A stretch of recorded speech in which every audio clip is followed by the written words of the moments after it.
Video నచ్చినట్లయితే వీడియోని like చేయండి. ఆరు గుప్తా గారు ఇద్దరు కూడా గార్డెన్లో నిలబడి ఉంటే అప్పుడే బాగి ప్లేట్ పట్టుకొని గార్డెన్లో ఉన్న ఆరు దగ్గరికి వస్తుంది.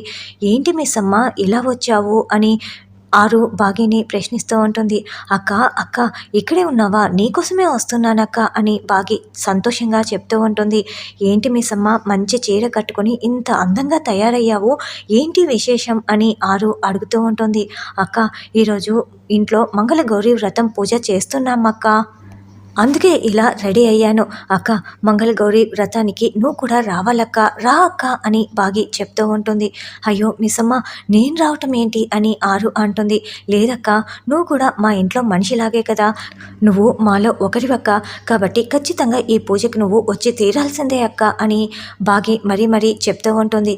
ఇక గుప్తా గారు ఇదంతా చూస్తూ ఉంటే ఆరు చాలా టెన్షన్ పడుతూ ఉంటుంది. అది కాదు మిస్సమ్మ నేను రాలేను అని అంటే, లేదక్క ఎందుకు రావక్క అని బాగి అడుగుతూ ఉంటుంది. అది కాదు మిస్సమ్మ ఈ చీర బాగోలేదు కదా, సరే నేను వేరే చీర మార్చుకొని వస్తానులే అని ఆరు అక్కడి నుంచి మెల్లగా జారుకోవటానికి ఒక అడుగు ముందుకు వేస్తుంది. అక్క నీకు ఈ చీర చాలా బాగుందక్క, మళ్ళీ వేరే చీర కట్టుకోవటం ఎందుకు, అవసరం లేదులే, రా అక్క రా అని బాగి అంటుంది. అది కాదు మిస్సమ్మ నేను వేరే చీరనే కట్టుకొని వస్తాను, నేను వెళ్తున్నాను మిస్సమ్మ అని ఆరు మళ్ళీ అడుగు వేస్తూ ఉంటుంది.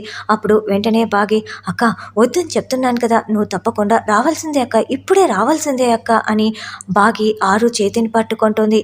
ఇక ఒక్కసారిగా బాగి ఆరు చేతిని పట్టుకోవడంతో గుప్తా గారు ఆరు ఇద్దరు కూడా బాగి వైపు షాకింగ్గా చూస్తూ ఉంటారు.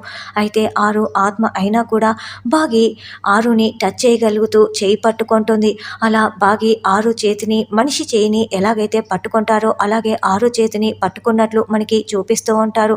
దాంతో గుప్తా గారు ఆరు మరింత షాకింగ్గా బాగి వైపు ఆ చెయ్యి వైపు చూస్తూ ఉంటారు.